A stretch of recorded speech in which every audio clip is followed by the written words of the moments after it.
Okay, and welcome to another new week. It is Monday, and we're back for another podcast. Now, today's going to be a wee bit of a longer one. So I've made tea, which is actually coffee. And I already drunk my tea, which is a fail. But yes, we again, like as we said, we pray and we actually just talk to each other and think a bit about what might God want us to share on the kind of channel today. And today we felt like it was a subject that we think is important, a subject that probably takes a little bit longer than just 4 or 5 minutes to do it. So we have made a few notes. So if you see us looking down, we made a few notes just to make sure we don't ramble, although you all know by now that we can. We can ramble. So, but yes, so today is Blue Monday.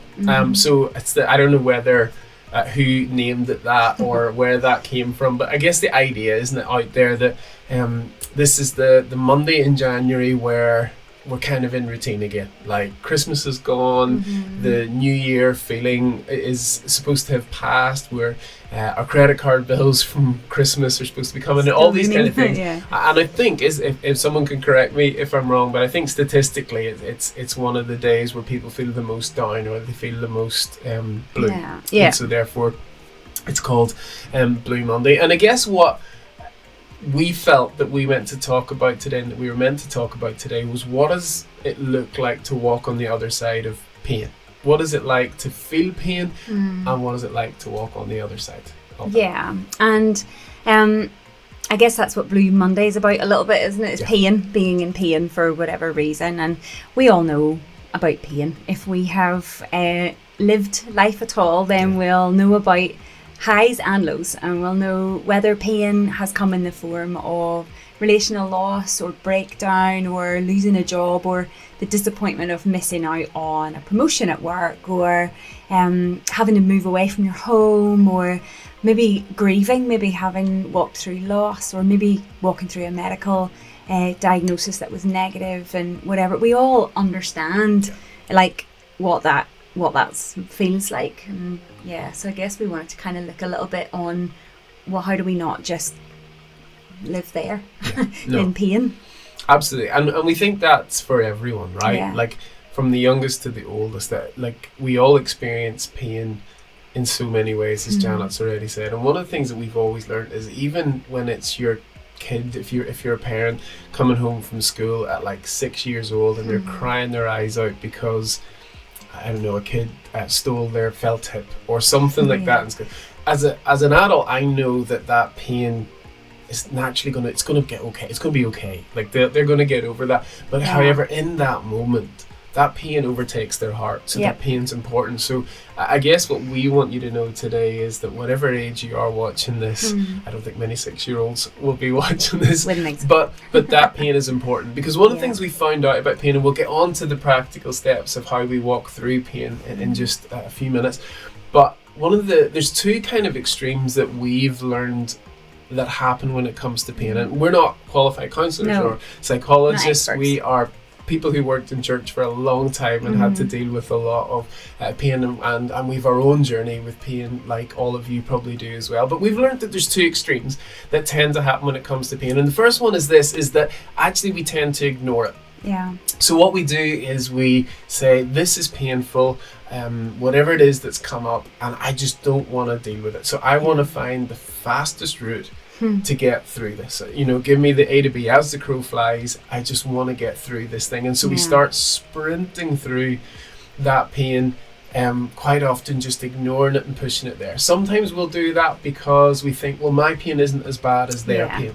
Yeah. So you'll say, well, I'm only dealing with this. This is just a whatever. But these people were dealing that down the road that I know, or my friends were dealing with. My pain isn't as important, so I just need to wise up and I need to get over it and do it. So we tend to do that. And the reality that you will know and that we know is that if you try to ignore pain and you try and find the fastest route through it, is it doesn't tend to work. No. Pain will always catch up with us. We always carry it at some level or another. So it's actually impossible to ignore.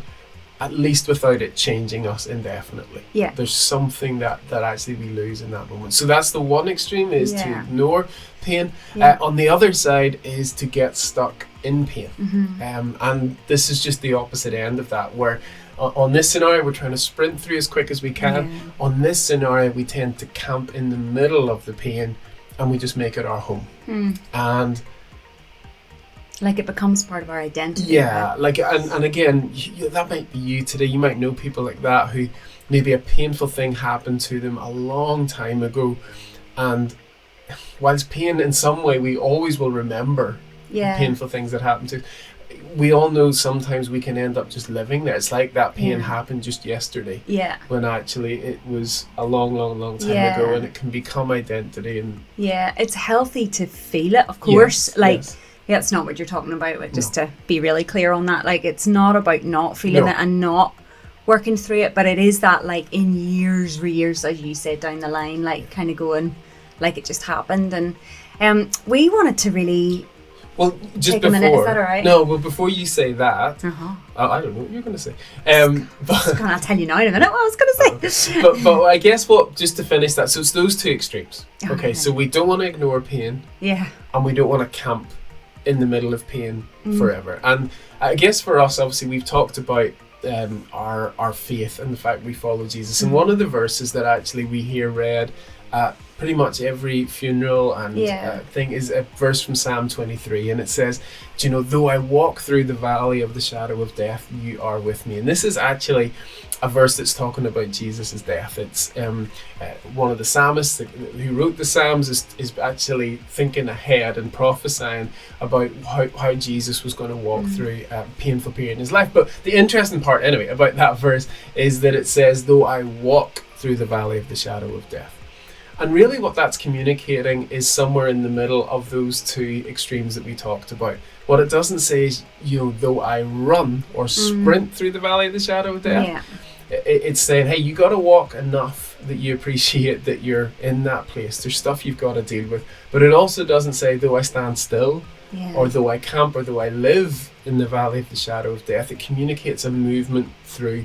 And there's a way to walk through pain that actually leads us out the other side. Yeah. And I guess that's what we want to talk to you about today. And Yeah. we're going to do that through our own story. Yes. Now, not that we're saying that we've got this all perfect, Oh, nor are goodness, we no. saying that we've suffered more pain or less pain than anyone else.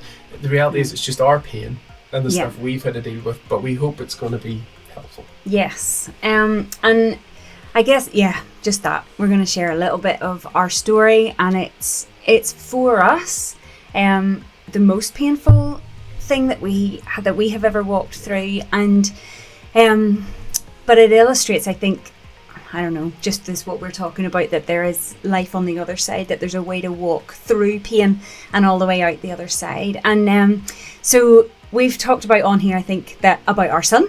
And so we have a son, and he's 13. But just before we had him, about a year and a half before we had him, we had our first baby, a baby girl, and her name was Cara.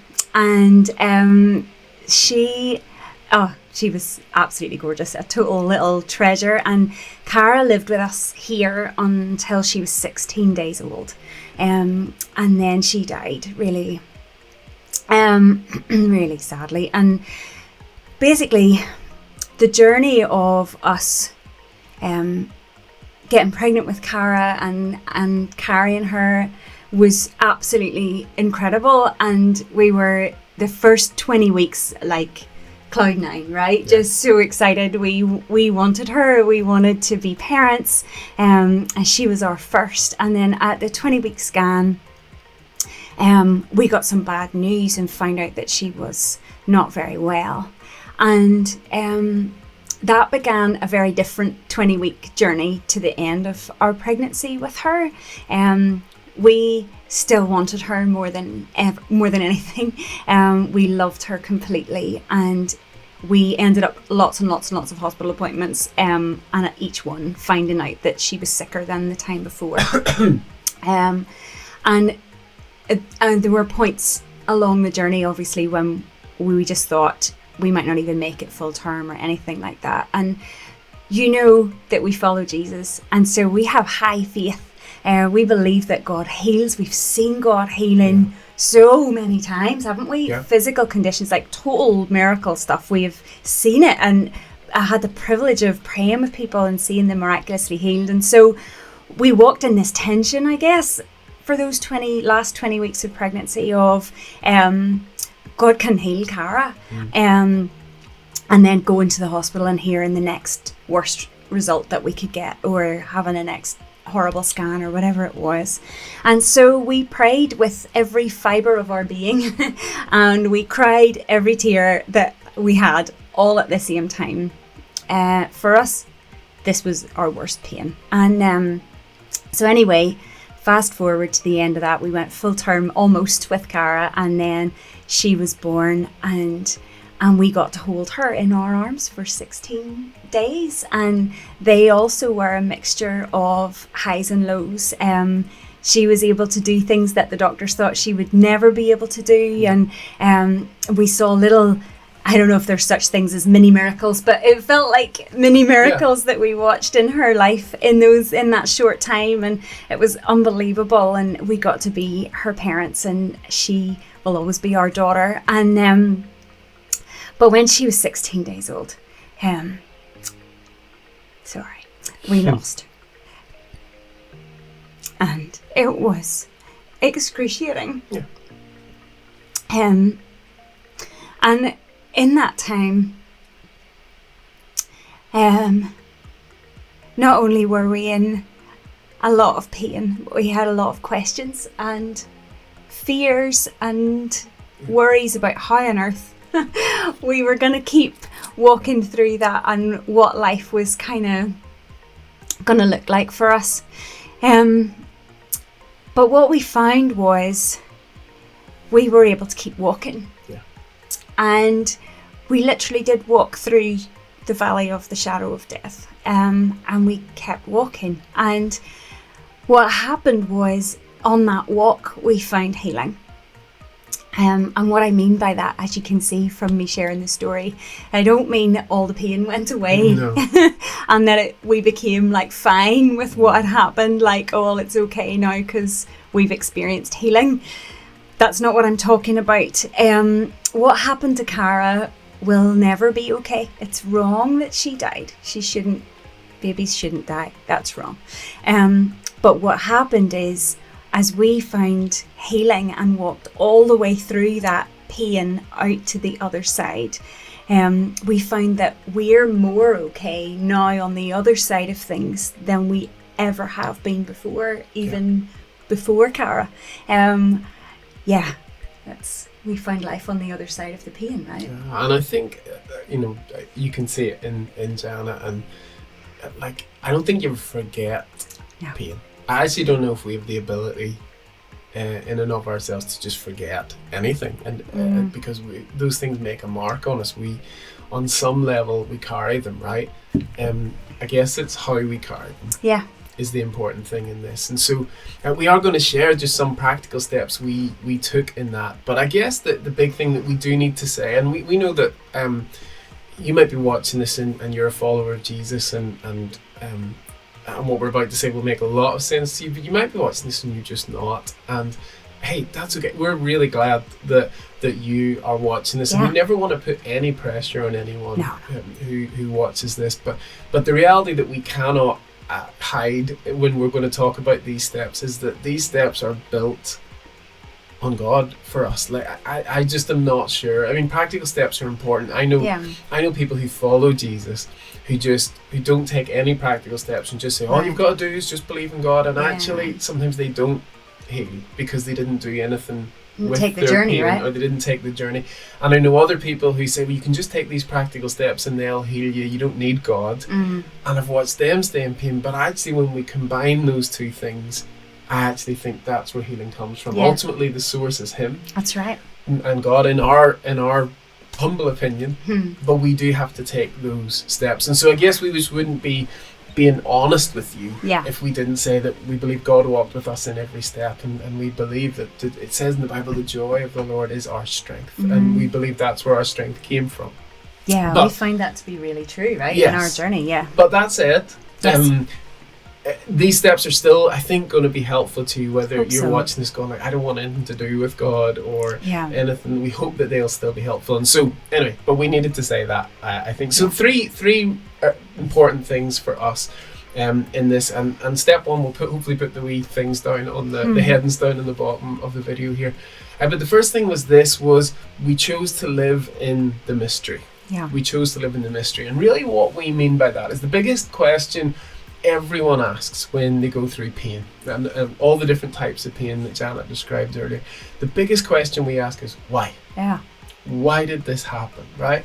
It's natural, right? So, and we did that. Like, why did Cara die? What happened? Were we not good enough? Did we not pray hard enough? Did we do something bad earlier on? You go through all of these sorts of things, or if I could have done this better, whatever your situation was, we all ask the why question.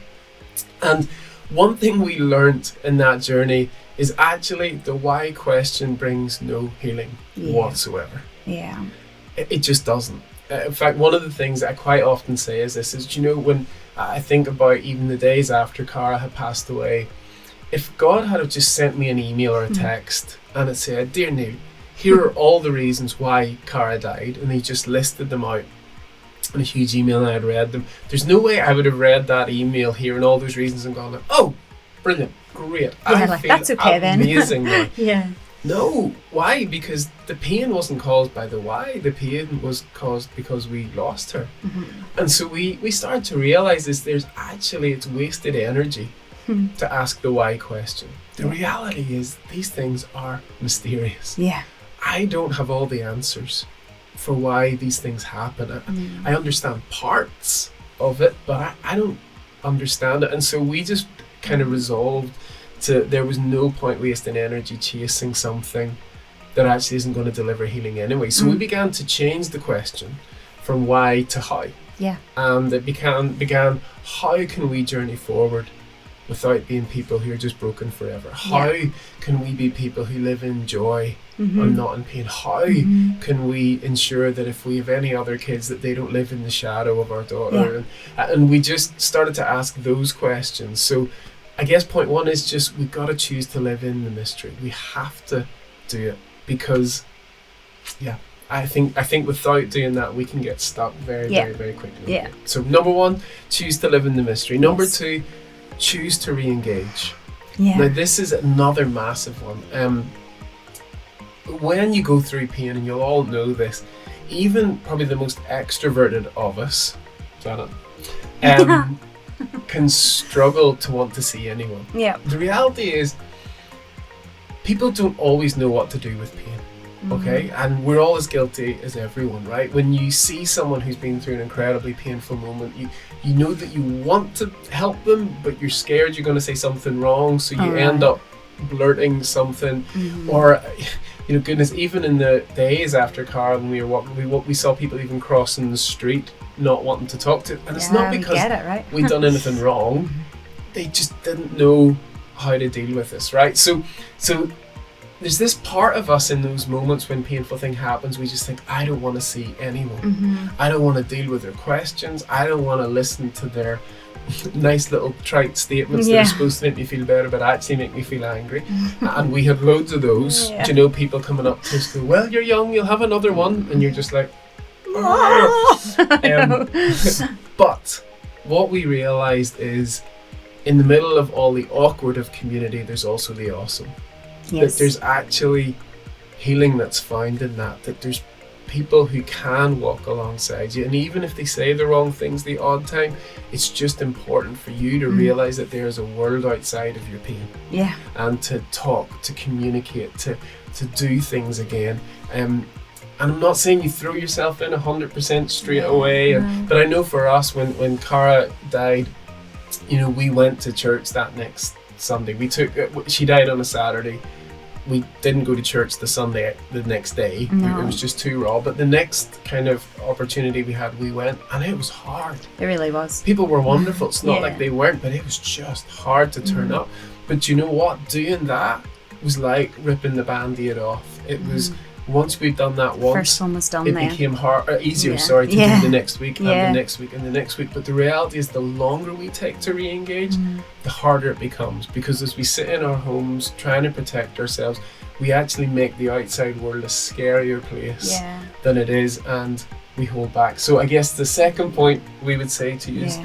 choose to re-engage again. Yeah. Even if it's with the people you trust initially, and you just build that up slowly, but we think Yeah. it's so important to re-engage in life. Yeah, and just to tag on the end of that, actually, maybe you're watching this and you are in pain right now and you haven't re-engaged for a long time, and as Neil was chatting there, just sort of saying, you know, the longer you leave it, the harder it is, and you're watching it going, oh my goodness, that's where I am. Like, just to encourage you, no matter how long it's been, just baby steps, like just something even in the next few days or this week to kind of go, I'm going to choose to let this friend back into my life, or re-engage in this area that I felt safe in before, or whatever it is. Like, just to I think it's just to important. go for that And first one other thing, sorry, I would add to that point is, even if I'm an introvert. Sometimes I have to push myself to engage with community even at the best of times. So it's not that I'm saying this to you as a raging extrovert that just says you need to get out there. Yeah. Even for someone who's actually I'm very comfortable with my own company, that I realised how important it was going to be for me to process that. So yeah, no, it's good. And the last wee thing we just wanted to share was, in those days we had to really choose hope. Hope was not something that came naturally to us in those days, and hope was not something that naturally came out of the circumstances we were walking in. And so it really was not even a daily choice at the beginning. It was a minute by minute, really, wasn't it? It was brutal. Yeah. And so we kind of, as we kept walking that, we were determined that we were going to walk all the way through. But we had to determine it in our hearts. We had to decide who we wanted to be, and we knew we wanted to be people of hope, and we knew that our hope couldn't die in this moment and in this circumstance, and so we had to fight for it, and we had to choose it. And we kind of walked in a tension, I suppose, in those days, wasn't it? Think about carrying things in two hands, and on one hand we carried absolute heartache, which was true and really, really painful, but in the other hand we carried hope in God, that hope that he would walk us all the way through the other side of this.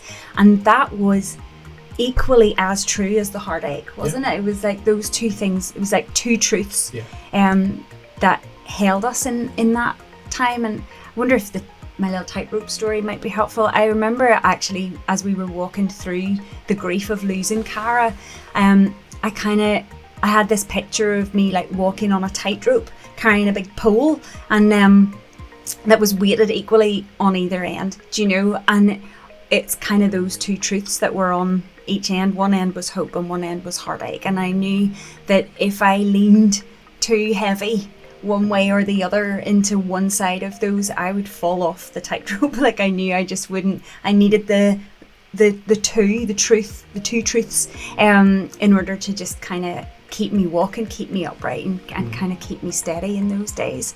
And so we fought for hope.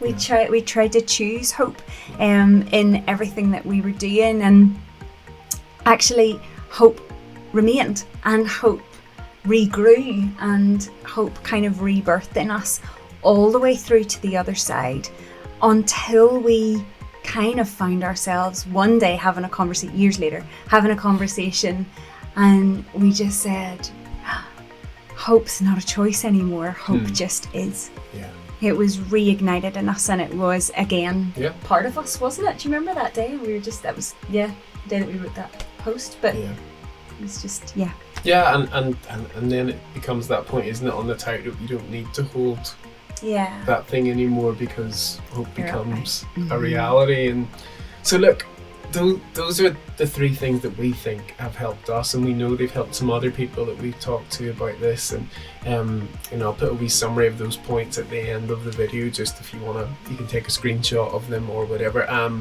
Also, we'll put a wee link. We wrote a blog about this years ago, Yeah. So 6 years after. So Cara, we can put a little link up to that blog if you wanna check that out. I might be able to put it in the description of the video as well, so you can click on it. And we'll include the email of the 100 Years Project as well, so that you can, if you want to email us, I don't know, we can maybe, I don't know, if you want to share your story, or you want us to point you towards maybe other people who might be able to help you in that, we'd love to do that. But I guess our greatest desire of doing this today is that, well, we thought God was asking us to do it, right? So I guess, I hope it's going to be helpful. And the other thing I would add is, I mean, even today already, we'd already decided to share this, and we actually had an encounter with someone today that we don't know, who actually shared their story of pain, which was very similar to ours, and we've already had the chance to pray with them and to help them today. So I guess we'll finish this like we finish every other kind of podcasty thing that we've done, which is just to pray and pray for you. And so we'll just do that real quick, and then that's us. So God, we want to thank you. I just want to pray for everyone who's listening today, God, whatever age, whatever stage they're at in their life, God. And God, we just want to pray for the pain, Lord, that people may be in today. God, whatever that pain is, and all the different things that we've talked about, and all the things that we'll have left out that people are struggling with today, God, I just ask that right now you would meet them in the middle of their pain. God, would you stop us from either sprinting through pain or camping in pain? But God, would you teach us how to walk through it step by step until we're right out the other side of pain. And Lord, I pray for those who might not know you today, who might just even wonder if you're there at all. God, I pray you would make yourself known to them and clear to them today. And just that they would know that you walk with them. And God, the truth is we don't have all the answers. We don't understand why things happen. But God, I know for me personally and for us personally, we just want to say we trust you. And we thank you for who you are and for all that you've done. And again, we just want to pray in faith today. If you're actually in the middle of a painful situation, maybe you're having a rough diagnosis, or someone you know is having that, or you're going through a breakup, whatever that is, I just want to pray right now that those things would be healed. I pray that those conditions would be healed. I pray that whatever's going on in the relationship would be healed. I pray for whatever, if it's addiction, whatever it is, that it would be broken, and that there would be full restoration. So God, we just pray that in your name. Amen.